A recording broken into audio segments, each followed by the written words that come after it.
আজকে আমি বানিয়েছি রেইন অ্যালার্ম। মানে যখনই বৃষ্টি পড়বে তখনই এটা বাজতে শুরু করবে। আমরা যেহেতু ভারতবর্ষে থাকি, আমাদের মা কাকিমা তাদের সংসার জীবনে নানান কাজ তারা ছাদে করে থাকে। যেমন কাপড় কাপড় টাপড় শুকানো, বই দেওয়া, নানান রকম কাজ তারা ছাদে করে থাকে। এবার যখনই বৃষ্টি পড়ে কি হয়, তাদের সেই সব কাজ নষ্ট হয়ে যায়। যার জন্য আমি এই রেন অ্যালার্মটা বানিয়েছি। যখনই বৃষ্টি পড়বে তখন এই অ্যালার্মটা বাজতে শুরু করবে। এবার আমি এটাকে বাজিয়ে দেখাচ্ছি। এই যে টিস্যু পেপার, এই যে জল, এটাকে একটু ভিজিয়ে নিই। এই যে সার্কিটটা অনই রয়েছে, যে দিলাম এটা বাজতে রয়েছে, আর যে এটা তুললাম এটা বন্ধ হয়ে গেল। আবার দিয়ে দেখাচ্ছি আমি এটা কিভাবে কাজ করছে। এবার এটা কি করে কাজ করছে, এবার এটা দেখিয়ে দিই। এই যে স্যার, এবার যদি আমি এটা সার্কিটে ফোকাস করি, ঠিক আছে, ডায়াগ্রাম, তাহলে এই যে এখানে একটা ব্যাটারি 9 ভোল্টের ব্যাটারি ইউজ করছে এইটবলি। এই যে প্লাস পয়েন্ট, সেই প্লাস পয়েন্টটা আমি এখানে একটা মানে ব্লেডের সাথে সোল্ডিং করে দিয়েছি। এটা হচ্ছে সেই ব্লেড।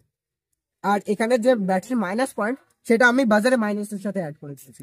আর বাজারের যে প্লাসটা, এই যে প্লাসের ওয়্যার, সেটাকে একটা সুইচের সাহায্যে আমি আর একটা ব্লেডের সাথে অ্যাড করে দিয়েছি। এবার এটা কিন্তু বাজবে না, বাজার এই দুটোর মাঝে একটু গ্যাপ রয়েছে, আমি দেখতে পাচ্ছি। এখানেও সেই গ্যাপটা আমি রেখে দিয়েছি। এবার এই দুটো গ্যাপের মাঝে যখনই কোনো ইলেকট্রিক কন্ডাক্টিভ জিনিস, সাধারণত জল যখন আসবে তখনই এটা বাজতে শুরু করবে। কিন্তু পিওর জল কিন্তু কখনো ইলেকট্রিক কন্ডাক্টিভ হয় না। সাধারণ বৃষ্টির জলে নানান এখন যে পরিমাণে দূষণ হচ্ছে, সেটা হচ্ছে নানান রকম জিনিসের সাথে মিশে সেটা আয়নিত হয়ে, মানে তার মধ্যে খনিজ মিশে সেটা হচ্ছে এখন আয়নিত জল হয়ে যাচ্ছে, যার জন্য এই সার্কিটটা বেজে উঠবে। আরেকবার করো দেখি। আরেকবার, এই যে এটা সে টিস্যু, দেখি এটা শুকনো, একটা শুকনো টিস্যু পেপার আছে। হ্যাঁ স্যার, সেটাও হবে। শুকনো টিস্যু পেপার দিয়ে দেখাও তো বাচ্চা কিনা। এই দেখুন স্যার, আপনি টাচ করে দেখুন, শুকনো তো? হ্যাঁ শুকনো, লাগাও তো। এটাকে একটু মুছে নিন, নইলে এটাতে জল হ্যাঁ বেশ। একটা নতুন টিস্যু দে। নাও। এই যে এই দেখুন বাসছে না। আর যখনই আমি এখানে ভেজা টিস্যুটা দিলাম, অথবা একটা নতুন টিস্যু যখন আমি আরেকটু ভিজিয়ে নিলাম,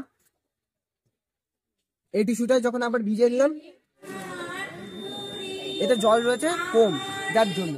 আর এটা থেকে আমি এটাও দেখাতে পারি যে যত বেশি পরিমাণে বৃষ্টি হবে তত এটা জোরে বাজতে থাকে। কিরকম দেখি। এই দেখুন স্যার, এটা টিস্যুতে, এই যে এটা টিস্যু, এতে একটুখানি জল দিন, একদম সামান্য বাজছে,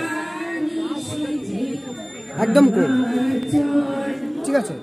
আর এই টিস্যুটাকে যখন আমি একদম বেশি পরিমাণে জলে ভিজিয়ে নিই, একদম পুরো ভিজে চুপচাপ করছে, দেখুন স্যার। হ্যাঁ, এটা তত আরো জোরে বাজতে লাগলো। এখানে আমি ডাইরেক্ট ওয়াটারও দিতে পারি। দাও দেখি কি হয় ডাইরেক্ট ওয়াটার দিলে। এটাকে একটু ধরতে পেরেছে যাতে এর মাঝে না জলটা টিকে থাকে। এই দেখুন স্যার, মাঝে জলটা থাকছে না, জলটা এসে গেছে। হ্যাঁ, জলটার কোয়ান্টিটি কম, সেই কারণে আসতে পারছে স্যার।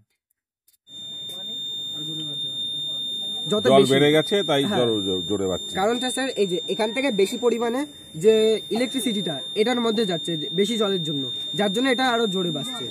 আর কম জল থাকার জন্য কম পরিমাণে ইলেকট্রিসিটি যাচ্ছে। আর এই জলটাকেই স্যার যদি আমি মুছে নিই, আমাদের নিবেদন।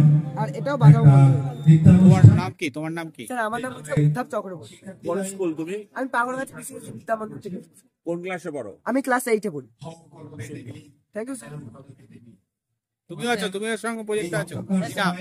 আমার নাম অনিক স্কুল আছে। একই স্কুলে? পাগল একই স্কুলে। একই ক্লাসে? হ্যাঁ স্যার। ঠিক।